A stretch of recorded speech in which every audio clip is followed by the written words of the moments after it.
Hello everybody, welcome back to S care counters. హోరేళ్ళ అమ్మాయి అన్నాళ్ళైంద్ర బాబు హాయిగా ఇంట్రో చెప్పుకుని. ఓకే, ఈ రోజు మనం ఇంటర్నెట్ ఫోరం బాక్స్ గురించి మాట్లాడుకోబోతున్నాం.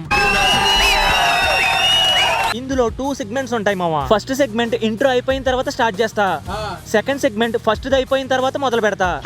మరి ఇంకెందుకు లేటు, వీడియోకి ఒక లైక్ వేసుకుని హైప్ వేసుకుని కమెంట్ సెక్షన్ లో అని కమెంట్ చేసేయండి. నేను ఇంక ఇంట్రో వేసుకుని దరదలాడిస్తా.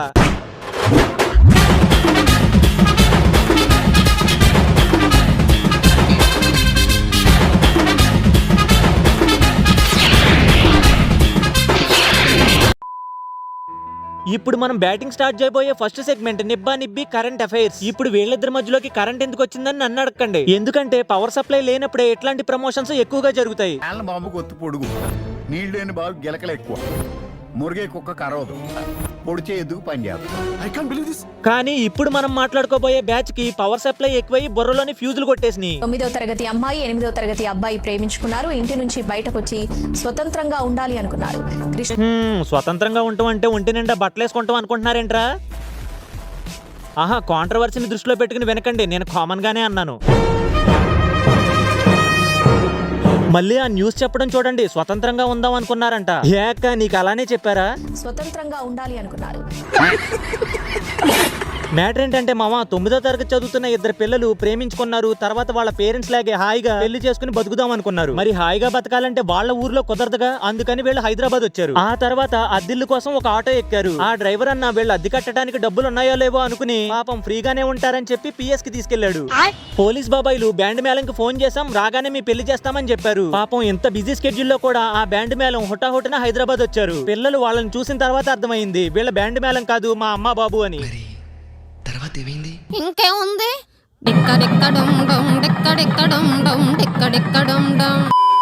నాన్న నేను ఆడుకుంటాకి వెళ్తున్నాను అంటే పాపం ఆయనకేం తెలుసు, హై స్కూల్ గ్రౌండ్ వరకే అనుకున్నాడు. కానీ నేను హైదరాబాద్ వెళ్తున్నాను, అక్కడ ఒక అద్దెల్లు తీసుకుంటాను, అందులో అమ్మాయితో ఆడుకుంటాను అని చెప్పకపోవడం వల్ల వచ్చింది ప్రాబ్లం అంతా. ఆటో డ్రైవర్ అన్న మంచోడు కాబట్టి ఈ న్యూస్ ని మనం కామెడీగా చెప్పుకుంటున్నాం. Just imagine, auto driver place లో అన్వేష్ గాడు ఉంటే అసలు ఆ అమ్మాయి పరిస్థితి ఏంటి? చావు దెబ్బ కొట్టాడు. చావు దెబ్బే. 9వ తరగతి అమ్మాయి 8వ తరగతి అబ్బాయి ప్రేమించుకున్నారు. ఇంటి నుంచి బయటకు వచ్చి స్వతంత్రంగా ఉండాలి అనుకున్నారు. నువ్వు ఉండక్క బాబు, స్వతంత్రం అంటే వాళ్ళు ఇంకేదో అనుకుంటారు. మీవి న్యూస్ ఛానల్సే కదా, చక్కగా అందరికి అర్థమయ్యే భాషలో చెప్పొచ్చు కదా. స్వతంత్రం అనే వర్డ్ వీళ్ళు యూజ్ చేసే సిచ్యువేషన్ వల్ల చాలా మందికి అదేదో గొప్ప పనిలా ప్రొజెక్ట్ అవుతుంది. సరే, వీళ్ళంటే చిన్నపిల్లలు, కొంచెం సేపు పక్కన పెడితే ఈ స్వతంత్రం మితిమీరిపోవటం వల్ల పెద్దోళ్ళు కూడా పిచ్చి పనులు చేస్తున్నారు. రండి రండి రండి రండి.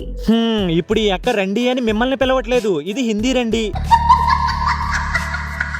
ఇక్కడ ఇంకా దరిద్రం ఏంట్రా అంటే ఈ అక్క ఫాలోవర్స్ బయోలో ఈ హ్యాష్ ట్యాగ్ పెట్టుకుని మరీ సపోర్ట్ ఇస్తారు. ఒక్కొక్క దాన్ని జుట్టు పట్టుకుని నేలకేసుకొడేస్తాను చెప్తున్నాను. చెరపుకురా చెడేవు అనే సామెత విన్నాను. అక్క కూడా ఇప్పుడేం చెరపట్లేదు, కానీ బయోలో ఇలాంటివే పెట్టుకోండి అని ముదిరి నిబ్బీల్ని తయారు చేస్తుంది. ఒకప్పుడు ప్రేమించాలి అంటే గొడవలవుతాయేమో అని భయపడేవాళ్ళు, కానీ ఇప్పుడు సోషల్ మీడియాలో కంటెంట్ అవుతాం, ఆ తర్వాత ఫేమస్ అవుతామని ఆనందపడుతున్నారు. అదేంటి చిన్నక్క, మొన్న ఇంకొకరిని ప్రేమించినట్టున్నావు? అది నిన్నరా. సర్లే, ఇప్పుడు ప్రేమించడం తప్పు కాదు, విడిపోవడం తప్పు కాదు, రీల్స్ చేయడం కూడా తప్పు కాదు. కానీ ఇలా రీల్స్ లో ముద్దులు పెట్టుకుంటూ రొమాన్స్ చేయడమే తమరి ముఖంలాగా దరిద్రంగా ఉంది. పోనీ ఇలా ఒక్కసారే జరిగింది, ఒక్కడితోనే జరిగింది అంటే కాదు. ఇక్కడ కూడా పెట్టగలను, ఇక్కడేముంది, ఇక్కడ కూడా పెట్టగలను. అసలు ఈ చిన్నక్క తెరంగేట్రం ఒక పెద్దన్నయ్య ఛానల్లో జరిగింది. వాడే వీడి ఛానల్లో VPN లేకుండానే ఇలాంటి పనికిమాలిన వీడియోలు ఫ్రీగా బోల్డ్ అని చూడొచ్చు. కరోనా టైంలో Allu Arjun fan wars audio ఒకటి లీక్ అయితే వాడిని ఎలాగైనా పట్టుకుని మరీ ఇంటర్వ్యూ చేశాడు ఈ పెద్ద మనిషి. కాదు, మనతో ఉన్నది KCPD CEO అన్నమాట. నిన్ను ఇంటర్వ్యూస్ చెయ్యొద్దు అనట్లేదు, చిన్న పిల్లలతో చెయ్యొద్దు అంటున్నాను. ఎందుకంటే వాళ్ళకి ఏం మాట్లాడాలో కూడా క్లారిటీ ఉండదు. నువ్వు ఎదురుగా కెమెరా పెట్టి ఇంకా ఫేమస్ అవుతావు అని చెప్పగానే వాడు అత్యుత్సాహంలో చేసిందే తప్పైతే ఇంకా ప్రౌడ్ గా ఒప్పుకుంటాడు. అసలు KCPD అంటే ఏంటి? కొత్త చింపు పారది. మళ్ళీ ఒకసారి గట్టిగా చెప్పు. కొత్త చింపు పారదింగుతాం. రీసెంట్ గా సర్క్యులేట్ అవుతున్న న్యూస్ ఏంటంటే ఈ ఛానల్ అడ్మిన్ ని బొక్కలో తోసారంట మావా. వాడు ఎలాగూ బయటకు వచ్చేస్తాడులే. నేను మీకు చెప్పేది ఏంటంటే ఇలాంటి పత్యాపారాలు అసలు చేయొద్దు.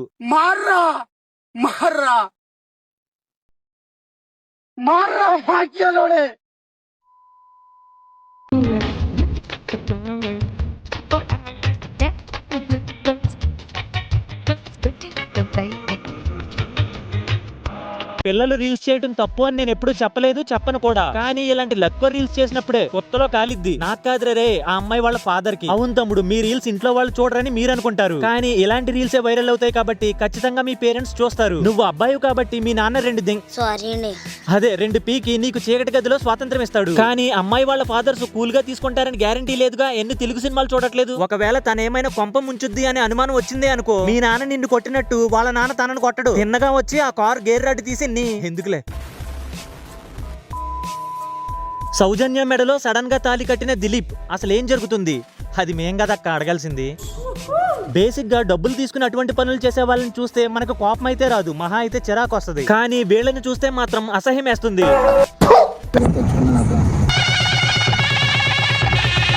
20 సంవత్సరాలకి పెళ్లి చేసుకుని పోషించేస్తావు లైఫ్ లాంగ్. మామూలుగా అయితే పోషించలేకపోవచ్చు, కానీ మీరు ఒక పర్ఫెక్ట్ ప్లానింగ్ తో వచ్చారు కదా. మరి లేకపోతే ఏంటక్క? పెళ్ళయిన తర్వాత పోషించడం గురించి కాదు, అసలు ముందు ఆ తాలిబొట్టు కొనడానికి డబ్బులు ఎక్కడి నుంచి వచ్చినాయో అది అడుగు. నీకు నమ్మకం లేదు. హోరేళ్ళమ్మ, సినిమాస్ లో కూడా ఇంత పర్ఫెక్షన్ ఉండదేమో. అసలు ఆ స్క్రిప్ట్ చూడండి, అక్క డైలాగ్ ఎక్కడ ఆగిందో అదే డైలాగ్ తో సాంగ్ వస్తుంది. నీకు నమ్మకం లేదు. పెట్టన్నా కొడక తయారవుతున్నారు ఏంటో నాకైతే అర్థం కావట్లేదు. ఎవడి మాట వినొద్దు, మనిషి మాట అసలు వినొద్దు. అబ్బా ఏమన్నా ఎడిటింగ్. ఆ మహేష్ బాబు మేము నేనే లేదు మామ, వాళ్లే వేసుకున్నారు. అంటే దిలీప్ ఇన్నర్ ఫీలింగ్ ఏంటో కూడా మన అక్కే చెప్పేస్తది.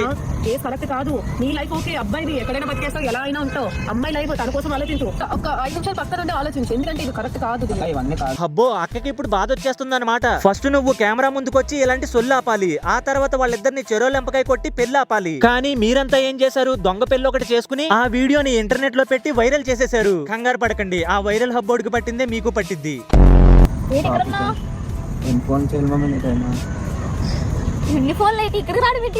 తమరు గారు పెళ్లి చేసుకుంటారంట. ఇప్పుడు ఈ మహానటికి ఏం తెలీదు, సారీ ఏం తెలియనట్టు నటించాలన్నమాట. పోనీ కెమెరా ఎక్కడైనా కనపడని బొక్కలో పెట్టారా అంటే అది కాదు, క్లియర్ గా ఈ అక్కేమో రికార్డ్ చేస్తుంది. కానీ ఈ అక్క మాత్రం చాలా కూల్ గా రిప్లైలు ఇస్తుంది, కొద్దిగా కూడా టెన్షన్ పడట్లేదు.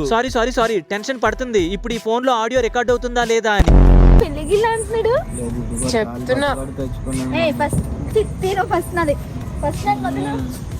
ఫస్ట్ ఆఫ్ ఆల్ ఇదంతా స్క్రిప్టెడ్ కాకపోతే వాడంతలా హెరాస్ చేస్తుంటే మీరు ఇంట్లో వాళ్ళకో లేదంటే పోలీసులకో కాల్ చేసి చెప్పొచ్చు కదా. అలా చేయకుండా కూల్ గా కెమెరాతో రికార్డ్ చేస్తూ కూర్చుంటారేంటక్క? అది అక్క లెక్క. ఆడియన్స్ పాల్స్ భలే పడతావక్క నువ్వు. ఇప్పుడు చిన్నక్క నటన చూసి ఇంతమంది ఎర్రి పుష్పాలు ఇదే నిజమనుకుంటారు. కనీసం ఇది స్క్రిప్టెడా కాదా అనే క్వశ్చన్ కూడా ఇంకా మైండ్ లోకి రాదు. మహానటి అక్క నువ్వు. ఒరే కొంపతీసి గుడికి తాగేసి వచ్చావా? మరి లేకపోతే బీపీ డౌన్ అయిపోయిన హార్ట్ పేషెంట్ లాగా అంత నీరసంగా మాట్లాడతావేంట్రా? అదిగో మళ్ళీ నువ్వు వీడియో స్టార్ట్ అయినప్పటి నుంచి చూస్తున్నాను, ఆ ఇద్దరు అక్కలు అక్కడ మాట్లాడితే ఇక్కడ వినబడుతుంది, కానీ వీడు మాట్లాడింది మాత్రం ఎడిటింగ్ లో వాల్యూమ్ పెంచుకుని వినాల్సి వస్తుంది.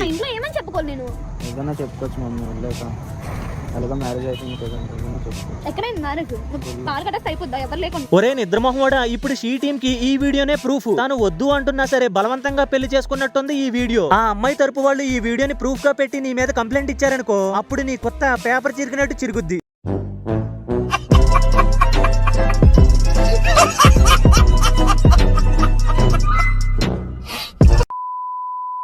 ఇప్పుడు మనం సెకండ్ సెగ్మెంట్ లో మాట్లాడుకోబోతున్నాం లవడా షార్ట్స్ లో చిరంజీవి గారి భార్యకి మటన్ మస్తాన్ తో జరిగిన గొడవ ఏంటో తెలుసా? అది తెలిస్తే మీలో ప్రతి ఒక్కరికి నిజంగానే మతిపోతుంది.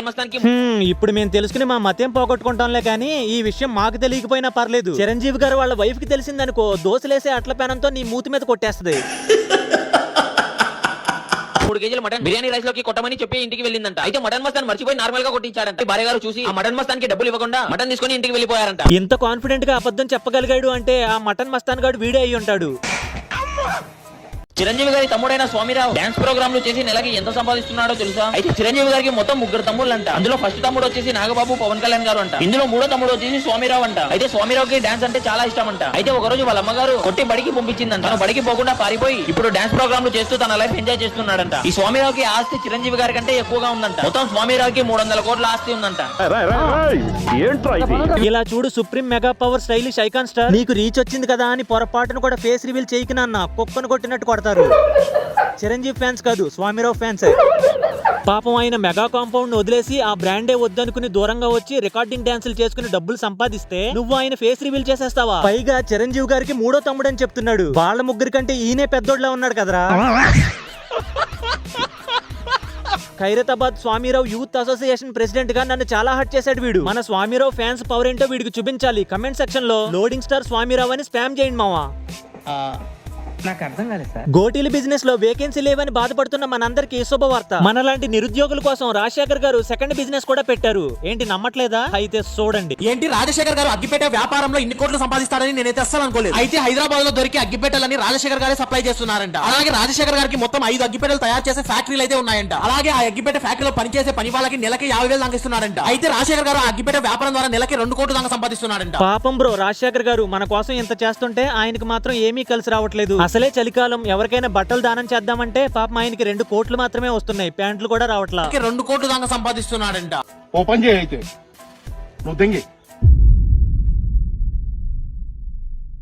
రాజశేఖర్ గారు గోడీల వ్యాపారంతో నెలకి ఎంత సంపాదిస్తారో తెలిసే మీ మత అయితే పోతుంది. అయితే రాజశేఖర్ గారికి 2-3 గోడీల ఫ్యాక్టరీలు ఉన్న విషయం మన అందరికీ తెలిసిందే. రాజశేఖర్ గారి ఫ్యాక్టరీలను 5-6 ఏళ్ల కిందనే పెట్టారు. అయితే రాజశేఖర్ గారిలో పనిచేసే వాళ్ళకు నెలకు 50 నుంచి 70 వేలు అయితే ఇస్తాడంట. అయితే రాజశేఖర్ గారు గోటీలు తయారు చేపించి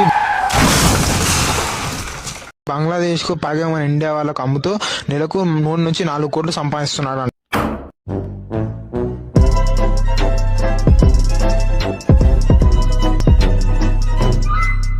ఓకే గైస్, ఈ రోజుకి ఇంతే ఈ వీడియో మీకు నచ్చినట్లయితే 3K లైక్స్ కొట్టండి మావా. నిజంగా మీరు 3K లైక్స్ కొడితే నేను ఎవ్రీ 3 డేస్ ఒక వీడియో పెడతాను మావా, ప్రామిస్. చెప్పడం మర్చిపోయా, అందరికి హ్యాపీ న్యూ ఇయర్ మావా. నా వీడియోలు చూస్తూ మీరు ఎంటర్టైన్ అవుతూ ఆ వీడియోలకి మీరు ఒక లైక్ ఇచ్చి నన్ను సపోర్ట్ చేస్తూ ఇలా ఈ సంవత్సరం అంతా ఆనందంగా గడిపేద్దాం మావా. అలాగే మన సెకండ్ ఛానల్లో ఇంటర్నెట్ రౌడీస్ పార్ట్ 2 పెట్టాను. రెస్పాన్స్ బాగుంది. చూడని వాళ్ళు ఎవరైనా ఉంటే వెళ్ళి చూడండి మావా. చూసిన వాళ్ళు ఎవరైనా ఉంటే ఈ వీడియోతో పాటు ఆ వీడియోని కూడా మీ ఫ్రెండ్స్ కి షేర్ చేయండి. మరి ఇంకేంటి, మరి నెక్స్ట్ వీడియో ఎప్పుడు కావాలో మీ చేతుల్లోనే ఉంది. థ్యాంక్స్, నమస్తే.